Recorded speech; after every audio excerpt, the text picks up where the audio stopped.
मीणा ने फिर एक बार चौपाल लगाई है। जयपुर एयरपोर्ट के गेट के सामने जन सुनवाई करने बैठे हैं। सरकार में संभावित परिवर्तन पर प्रतिक्रिया उन्होंने दी है। किसी भी परिवर्तन में जनता के साथ मिलेंगे। प्रवासी भारतीय कार्यक्रम की सराहना की है।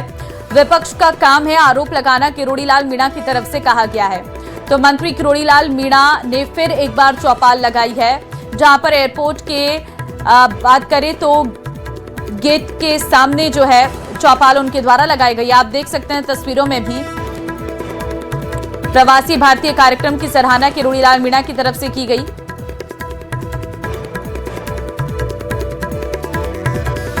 किरोड़ीलाल मीणा ने कहा कि विपक्ष का काम है आरोप लगाना। सरकार में संभावित परिवर्तन पर उन्होंने प्रतिक्रिया भी दी है और आगे कहा कि किसी भी परिवर्तन में जनता के साथ मिलेंगे।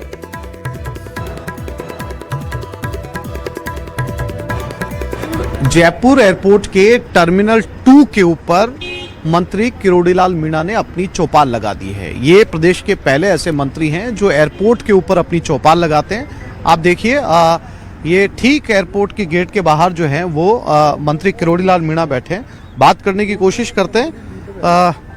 इनके पास चलते हैं। यहाँ पे इस समय ये बातचीत के अंदर जो है वो व्यस्त है। ये तमाम लोग यहाँ पर बैठे हैं अपनी अपनी एप्लीकेशन के साथ में, और यहाँ सभी जो है वो अपनी अर्जियां लेकर आए हैं ताकि उनके कामों का जो है, उनकी समस्याओं का जो है वो समाधान हो सके। और ठीक एयरपोर्ट के गेट के सामने ये चौपाल यहाँ पर लगी हुई है। कोशिश करेंगे इस समय इनसे बातचीत करने की। आसपास के विधानसभा क्षेत्र के लोग हैं, आसपास के गांव के लोग हैं जो यहाँ पर पहुँचते हैं। मंत्री जी, बात कर पाऊंगा मैं आपसे? एक बार फिर जो है वो किरोड़ीलाल जी, आपने एयरपोर्ट के बाहर एक बार फिर चौपाल लगाई है। आज मेरा सवाल ये आपसे कि राज्य सरकार के 2 साल पूरे हो रहे हैं और ये चर्चा बहुत जोरों पर है कि काफी कुछ परिवर्तन और फेरबदल होने वाला है। इसको लेकर जो है वरिष्ठ मंत्री के तौर पर आपकी परिवर्तन, जैसा परिवर्तन हमारे भजन लाल जी के समय राजस्थान में हुआ है वैसा कभी देखने को नहीं मिला।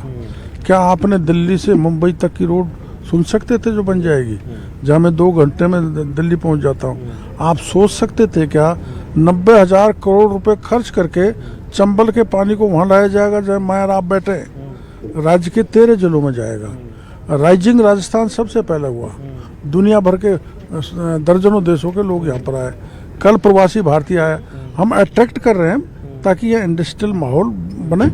ये मंत्री किरोड़ीलाल मीणा हैं और यहाँ पर एयरपोर्ट के बाहर जो है वो चौपाल लगाकर बैठे हैं और परिवर्तन को लेकर इनका साफ तौर पर ये कहना है कि चाहे जैसा सरकार में परिवर्तन हो जाए, ये किसी भी स्थिति के अंदर जनता के बीच में ऐसे ही बैठे मिलेंगे। कैमरामैन अविनाश के साथ आसिफ खान, न्यूज़ 18 जयपुर।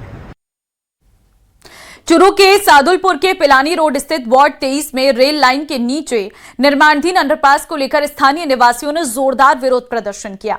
मोहल्ले वासियों का आरोप है कि अधिकारियों ने अंडरपास को गली के समान स्तर पर बनाने का आश्वासन दिया था, लेकिन ठेकेदार इसे करीब 4 फीट ऊंचा बना रहे हैं और इससे लगभग 5,000 लोगों के प्रभावित होने की आशंका जताई जा रही। निवासियों का कहना है कि ऊंचाई बढ़ने से बारिश का पानी अंडरपास और पास के खेल मैदान से होते हुए घरों में घुस सकता है और कई घरों का आवागमन बाधित हो जाएगा।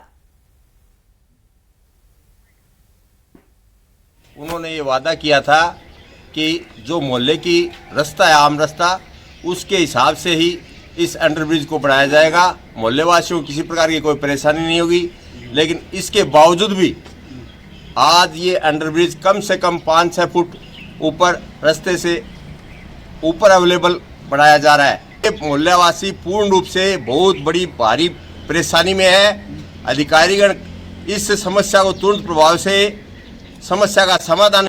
डूंगरपुर जिले के तीजवड़ में बनी नई अत्याधुनिक जेल तैयार होने के बाद भी इसका उद्घाटन नहीं हो पाने से बंदियों और प्रशासन दोनों को परेशानी का सामना करना पड़ रहा। नई जेल में 50 महिला बंदियों और सहित 400 बंदियों की क्षमता है, जबकि पुरानी जिला जेल की क्षमता मात्र 70 है। इसके बावजूद पुरानी जेल में 150 से 200 तक बंदियों को रखने की मजबूरी बनी हुई है। क्षमता से अधिक बंदी होने के कारण असुरक्षित और अस्वस्थ माहौल जो है वो बन रहा है, जिससे बंदियों की सुविधाओं और सुरक्षा पर प्रतिकूल प्रभाव पड़ रहा है। जिला विधिक सेवा प्राधिकरण के सचिव मनोज मीणा ने हाल ही में निरीक्षण के दौरान इस स्थिति पर नाराजगी जताते हुए इसे बंदियों के गरिमापूर्ण जीवन के लिए अनुचित बताया था।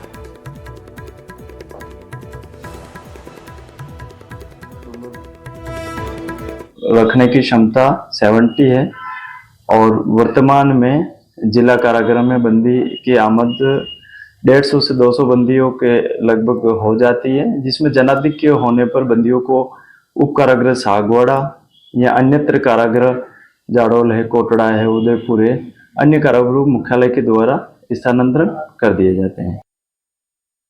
झुंझुनू जिले में 11 से 25 दिसंबर तक सड़क सुरक्षा पखवाड़ा आयोजित किया जाएगा।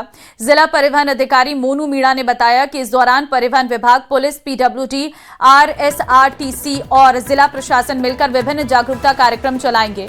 सरकारी कार्यालयों में बिना हेलमेट और सीट बेल्ट वाले आगंतुकों को प्रवेश नहीं दिया जाएगा। रात्रिकालीन दुर्घटनाओं में कमी के लिए वाहनों पर रिफ्लेक्टर टेप लगाने का अभियान चलेगा और टीमें जांच भी करेंगी। व्यावसायिक चालकों के लिए नेत्र एवं स्वास्थ्य जांच शिविर लगाए जाएंगे। सड़क अतिक्रमण हटाने और नियम तोड़ने वालों पर सख्ती से कार्रवाई की जाएगी। स्कूलों, कॉलेजों में रैलियां, सेमिनार और नुक्कड़ नाटक आयोजित कर लोगों को जागरूक किया जाएगा। सड़क सुरक्षा की व्यवस्था और सड़क सुरक्षा को सुदृढ़ बनाने के लिए 11 दिसंबर से 25 दिसंबर तक सड़क सुरक्षा अभियान संचालित किया जाएगा, जिसके अंतर्गत विभिन्न विभागों की सहायता से परिवहन विभाग, पुलिस विभाग और साथ में पीडब्ल्यूडी, आरएसआरटीसी, जिला प्रशासन मिलके इसमें 15 दिनों तक कार्रवाई करेंगे। इस कार्यक्रम के अंतर्गत हमने एक 15 दिनों का एक चार्ट बनाया है, जिसमें विभिन्न कार्रवाइयाँ की जाएंगी। तो समस्त राजकीय कार्यालयों में जो ऑफिस हैं और जो आगंतुक रहेंगे उनके लिए नो हेलमेट, सीट बेल्ट पे नो एंट्री की जाएगी। कोटा के नयापुरा बस स्टैंड पर रोडवेज बस के 2 ड्राइवर आपस में ही भिड़ गए हैं। बस स्टैंड पर ही हाथापाई, धक्का मुक्की और गाली गलौज करने लगे हैं। जानकारी के मुताबिक दोनों के बीच पहले बस लगाने और यात्रियों को बिठाने को लेकर झगड़ा हुआ था। इस दौरान यात्री भी परेशान होते नजर आए। इस पूरे घटनाक्रम का वीडियो अब सोशल मीडिया पर जमकर वायरल हो रहा। फिलहाल इस मामले में किसी अधिकारी ने पुष्टि नहीं की है।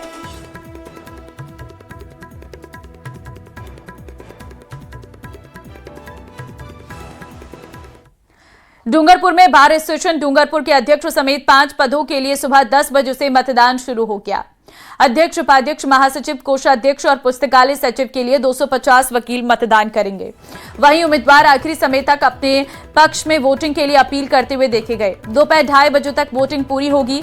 इसके बाद मतगणना का काम शुरू होगा और देर शाम तक रिजल्ट भी जारी कर दिया जाएगा। अध्यक्ष पद के लिए कमलेश पंडा और नागेंद्र सिंह चुड़ावत तो 2 उम्मीदवार मैदान में हैं। वहीं सभी पदों पर 2-2 उम्मीदवार होने से मुकाबला कड़ा देखने को मिलेगा।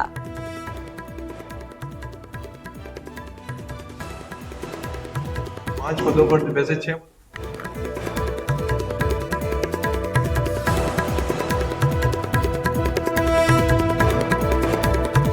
कोषाध्यक्ष और पुस्तकालय सचिव के लिए, इसमें से 250 में से 18 मतदाताओं ने तो अपना मताधिकार का उपयोग कर लिया है, जो कि अक्षम थे, किसी कारणवश बाहर जाने वाले थे। तो 18 मतदाताओं का ना उपयोग हो गया है। अब शेष जो बचे हैं वो अपने मताधिकार का आज उपयोग करेंगे और 2:30 बजे तक का समय दिया है और 2:30 बजे के बाद 3 बजे से गणना चालू करेंगे।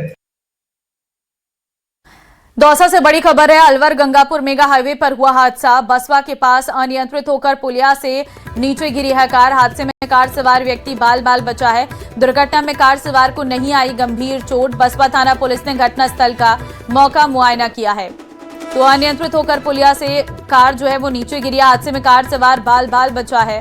दौसा से बड़ी खबर आपको हम दे रहे हैं, जहां पर दुर्घटना में कार सवार को गंभीर चोट नहीं आई है। पुलिस ने घटनास्थल का मौका मुआयना भी किया है। अलवर गंगापुर मेगा हाईवे पर यह हादसा बताया जा रहा है।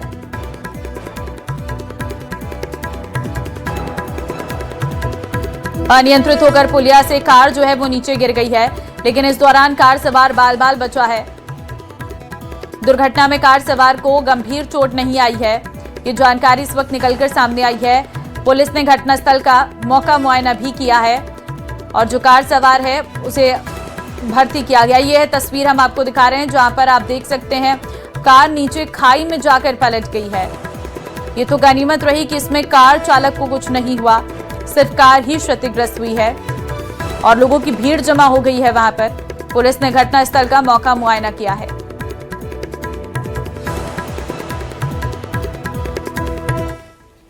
भारतीय संस्कृति और परंपराओं के गौरव को अंतर्राष्ट्रीय स्तर पर एक और बड़ी पहचान मिली है। दीपावली को यूनेस्को की विश्व विरासत सूची में शामिल किए जाने की घोषणा के बाद पूरे देश में उत्साह का माहौल है। घोषणा के बाद आमेर महल में भव्य रूप से दीपोत्सव मनाया गया। आमेर महल अधीक्षक राकेश छोलक ने बताया है कि आमेर महल को दीपकों, आकर्षक रंगोलियों और रंग बिरंगी लाइटों से दुल्हन की तरह सजाया गया। महल की कारीगरी और रोशनी का मेल निहारने के लिए बड़ी संख्या में पर्यटक और स्थानीय लोग पहुंचे। माहौल को और अधिक सांस्कृतिक रंग देने के लिए लोक नृत्य, संगीत प्रस्तुति और पारंपरिक वाद्य यंत्रों की धुनों ने समा बांध दिया।